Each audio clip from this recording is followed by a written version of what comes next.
बात करेंगे सिंध के ठेकेदारों की। जाली अकाउंट्स केस में नैब ने 8वां रेफरेंस भी दायर कर दिया है। नैब ने सिंध के जो बैंक है कर्जों के सिलसिले में करप्शन का रेफरेंस दायर कर दिया, जिसमें 20 मुल्जिमान नामजद किए गए। 20 सही सुना आपने। और इस मुल्जिमान पर अरबों रुपए के घपले का इल्जाम भी लगाया गया। रेफरेंस में 6 जाली कंपनियों का जिक्र भी किया गया। ये मुल्जिमान कौन है और ये रेफरेंस आसिफ अली जरदारी साहब के लिए मजीद कितनी मुश्किलात पैदा कर सकता है, कितनी मुश्किलात खड़ी कर सकता है, इस पर बात करेंगे हमारे खुसूसी नुमाइंदे जो कि सेकंड सेगमेंट में हमें ज्वाइन करते हैं, सदीक जान से। Sadiq, warm welcome in the programme. Sadiq, इस रेफरेंस की सबसे पहले तो सबके ज़हन में यही आएगा ना कि इस रेफरेंस की अब क्या ज़रूरत पड़ी और क्यों पड़ी, ज़रा क्लियर कीजिएगा। जी, मैं आसिफ अली जरदारी साहब का ये जो करप्शन का मामला है, जो फेक अकाउंट का मामला है, इस पर तो जरूर बात करूंगा, लेकिन मैं चाह रहा हूँ कि इससे पहले एक इशू पे मैं जरूर बात करना चाहूंगा कि देखिए, पाकिस्तान में जितने भी माफियाज हैं, जितने भी ताकतवर लोग हैं, वो हमेशा से गरीबों का इस्तेमाल करते हैं। और मैं आपकी तवज्जो दिलाना चाहूंगा एक ऐसे मामले की तरफ जिसके लिए आज बुजुर्ग पेंशनर्स ने बात भी की और उन्होंने ये कहा कि हम अपने प्रोग्राम में जरूर इस हवाले से बात करें। हम वो कि इस हफ्ते इस पर तफसील से बात करेंगे कि कौन कौन से बैंक हैं जो सुप्रीम कोर्ट के फैसले के बावजूद बुजुर्ग पेंशनर्स को उनका जो हक है वो नहीं दे रहे, और सुप्रीम कोर्ट के फैसले किस तरह से वायलेट किया जा रहा है। मामला ये है कि बुजुर्ग पेंशनर्स जो कि पूरी जिंदगी अपनी बैंकों को दे देते हैं, उनको जो पेंशन दी जा रही थी वो किसी को 200, किसी को 400, किसी को 600 दी जा रही थी।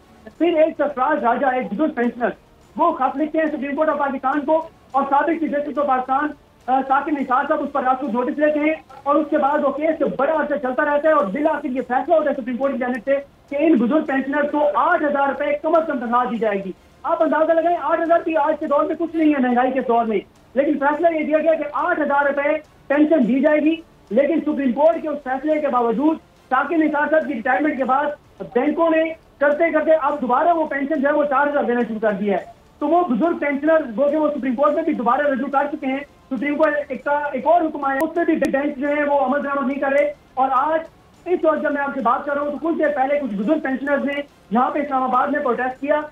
और अफसोसनाक बात यह है कि हमारे मीडिया के लिए भी और चीजें बहुत अहमियत से शामिल होती हैं, लेकिन इस वक्त रात के पहर जब वो वहां पर कुछ पेंशनर्स इकट्ठे हुए एहतजाज करने के लिए, तो पूरे इस्लामाबाद के मीडिया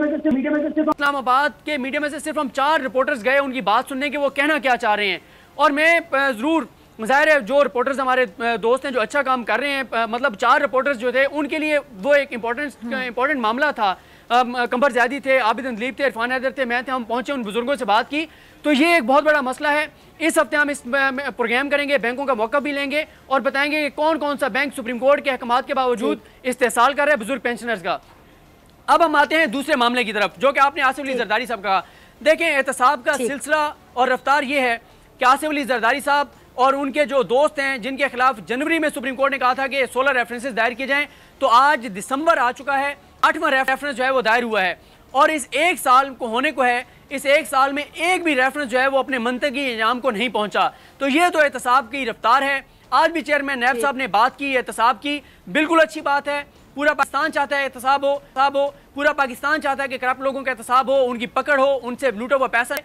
लेकिन रफ्तार अगर यही होगी एहतसाब की कि 1 साल होने को है, अभी तक वो 16 रेफरेंसेस दायर ही नहीं हो सके, और जो रेफरेंस दायर हो चुके हैं किसी एक का भी फैसला नहीं आ सका, तो कैसे ये रफ्तार, इस रफ्तार से तेज़ी से एहतसाब होगा।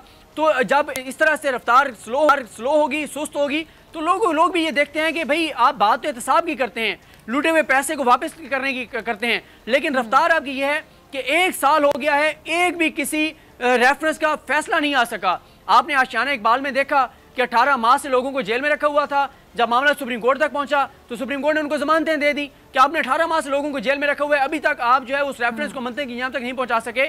तो ये जरदारी साहब का जो मामला है, जो केस है, वो तो ओपन एंड शट केस है। जिस तरह उन्होंने सिंध के अंदर करप्शन की, लूटमार की, फेक अकाउंट्स खोले, वो पैसा जो सिंध के आवाम पर खर्च होना चाहिए था, जो कराची के शहरियों पर खर्च होना चाहिए था, जो सिंध के गरीब लोगों पर खर्च होना चाहिए था, वो सारा पैसा खर्च किस पर हुआ? ओमनी ग्रुप पर। ओमनी ग्रुप कौन है? जो बिलावल हाउस के सदके के बकरे तक ओमनी ग्रुप है वो पहुंचा रहा था। बिलावल हाउस में जो सालगिरह के फंक्शन होते थे, सालगिरह का केक तक ओमनी ग्रुप फराहम कर रहा था। ये वो ओमनी ग्रुप है जो 1-2 कंपनियों से शुरू होता है और पीपल्स पार्टी की वजह से, जरदारी साहब की वजह से वो 80-85 कंपनियों तक पहुंच जाते हैं। आप ये देखेंगे सिंध में ओमनी ग्रुप ने तो बहुत तरक्की की, एक कंपनी से 80 कंपनियों तक चले गए, लेकिन सिंध के रहने वालों की क्या हालत हुई कि वो 2 वक्त की रोटी के लिए तरस गए। कई इलाकों में सेहत की सहूलियात नहीं है, पीने का कराची जैसे शहर में साफ पानी नहीं है। आप देख रहे हैं माहौलियाती आलूदगी कितनी देर से बढ़ रही है, कचरे के हालात आपके सामने हैं, ट्रांसपोर्ट के हालात आपके सामने हैं। वहाँ लोग बेचारे सफर कर रहे हैं बहुत ज्यादा, लेकिन सिंध में भुट्टो जिंदा है।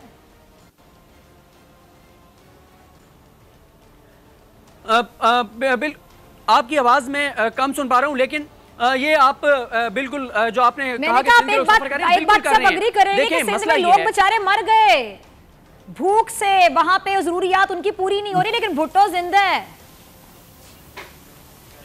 जी बिल्कुल, आपने दुरुस्त कहा, इन्होंने तो लाड़काना को भी नहीं बख्शा।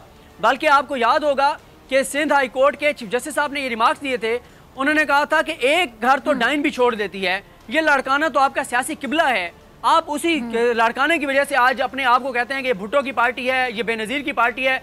आपने तो उस लाड़काने को भी नहीं बख्शा, उसके भी प्रोजेक्ट्स में आपने जो है वो करोड़ों अरबों रुपए की करप्शन की।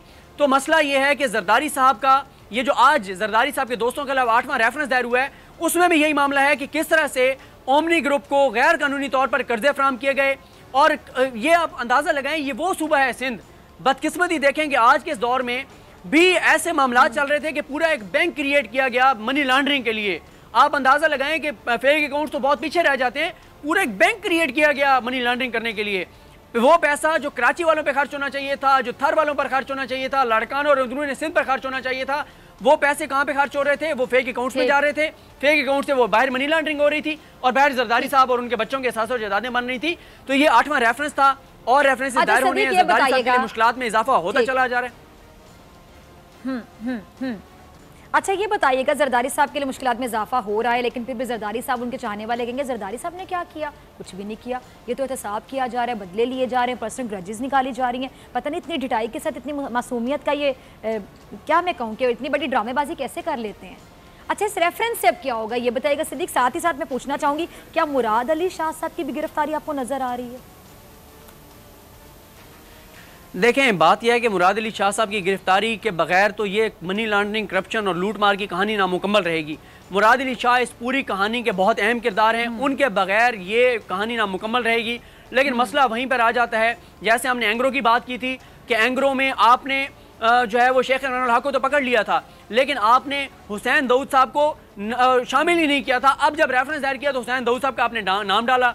तो यहाँ पर भी वही मामला है कि आप नीचे ब्यूरोक्रेट्स को तो गिरफ्तार कर रहे हैं, आप ठेकेदारों को तो पकड़ रहे हैं, उनसे तो आप पैसे वसूल कर रहे हैं, लेकिन इस सारे में जो अहम किरदार थे मुराद अली शाह साहब, उनको गिरफ्तार नहीं किया गया। अब मालूम नहीं है कि इसकी वजूहात क्या हैं। जैसे कराची में वारदातें डालने वाले नामालूम अफराद होते थे, इसी तरह ये सिंध के करप्शन स्कैंडल में कुछ नामालूम पता नहीं शायद कुव्वतें हैं या नामालूम वजूहात हैं जिस बना पर मुराद अली शाह साहब को गिरफ्तार नहीं किया जा रहा।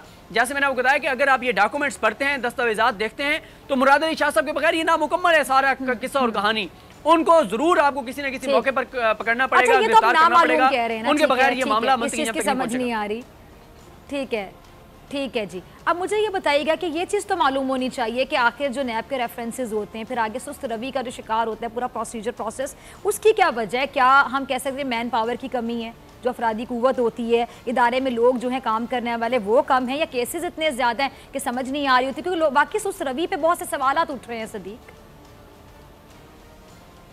देखें, आपने दुरुस्त कहा, इस वाले से आप प्रोग्राम में बहुत बात करती हैं। देखें, मसला ये है, अब इसमें नैब की नाअहली है, नैब की के ऊपर काम का बर्डन ज़्यादा है या बदनीयती है, कुछ भी है, लेकिन असल मामला क्या है? मामला यह है कि केसेस मंतकी इंजाम को नहीं पहुंच रहे। होना क्या चाहिए? जब आप खुद कहते हैं कि बदनीयती का बोला, क्या आपको लगता है कि बदनीयती भी है? क्योंकि चेयरमैन नैब को जब भी बात करते हुए देखा, बड़ा दबंग देखा। और कहते हैं ना कि जब इदारे का जो सरबरा होता है, जो इदारे का हेड होता है, जब वो इतना दबंग होता है तो नीचे वाले फिर बंदे के पुत्र बन के काम करते हैं। बदनीयती का जो लफ्ज आपने बोला, आपको लगता है कि बदनीयती भी हो सकती है? देखें, वजूहात 4-5 हैं, उनमें से एक तो कोई वजह होगी ना। जब नैब नहीं हमें बताएगा कि वजह क्या है, क्या आप ये देखें ना, आशाना इकबाल में शहबाज शरीफ साहब का जो मामला है, उसमें आपने 9 लोगों को गिरफ्तार किया, 9 लोगों को गिरफ्तार किया, 18 माह में केस मंतकी इंजाम को नहीं पहुंचा। तो आप बताएं कैसे मामला आगे बढ़ेगा? इतना जरदारी साहब जो हैं, आपने उनको गिरफ्तार किया, जनवरी से ये केस यहाँ पे एहतसाब अदालत इस्लामाबाद में मुंतकिल हुआ, आज तक ये मंतकी एक रेफरेंस मंतकी यहाँ को नहीं पहुंचा।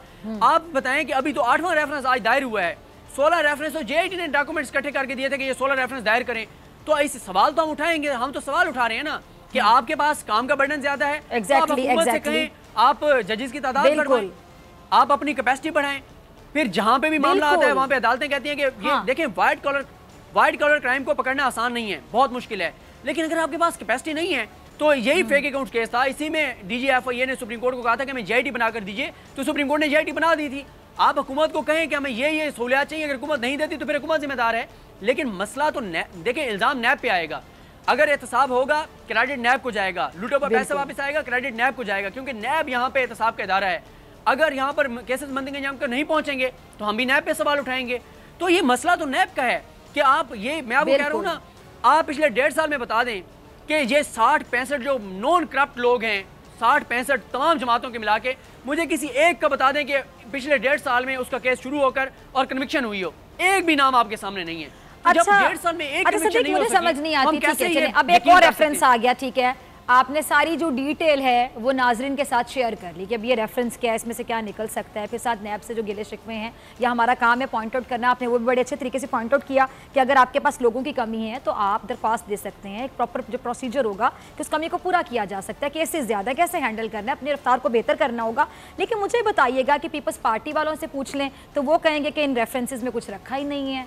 आसिफ अली जरदारी से ज़्यादा मासूम हस्ती कोई पाकिस्तान में पैदा ही नहीं हुई होगी। एक मासूम नवाज शरीफ थे, दूसरे जरदारी साहब भी, तीसरा कोई पता नहीं है तो बता दें आप मुझे ज़रा, सदीक आप बता दें तीसरा मासूम कौन है। और ये बताइएगा कि जब वो इन रेफरेंसेस को कुछ समझते ही नहीं है तो फिर ये भी नैब पर एक सवालिया निशान है कि वो इन रेफरेंसेस से ना घबराते हैं ना इनको कुछ समझते हैं। देखें, रेफरेंस तो बड़े तगड़े हैं, रेफरेंसेस में तो बहुत कुछ मौजूद है, डॉक्यूमेंट्स मौजूद हैं, दस्तावेजात मौजूद हैं, तो इनका कॉन्फिडेंस इतना तगड़ा क्यों है, इनकी डिटेल इतनी तगड़ी क्यों है जिनके खिलाफ? मसला यह है कि अदाकारी और फनकारी इनको करनी आती है। लोगों को ये कहते हैं कि इतना झूठ बोलो कि वो सच लगने लग जाए, तो ये लोगों को यही कहानी बेचते हैं कि हमने तो करप्शन की नहीं है, और अगर किया तो साबित करें। वो अच्छा, ये ज्यादा नहीं कहते कि हमने करप्शन नहीं की। चलें, क्लोजिंग की तरफ जाना है, बहुत शुक्रिया, लेकिन अब मैं इनको वाज़ेह पैगाम दूंगी कि अब आपकी ड्रामेबाजियां और ये जो मिस्ते आए हैं अब ऐसे नहीं चलेगा। सब्सक्राइब करें और बेल दबाएं ताकि कोई खबर रह न जाए।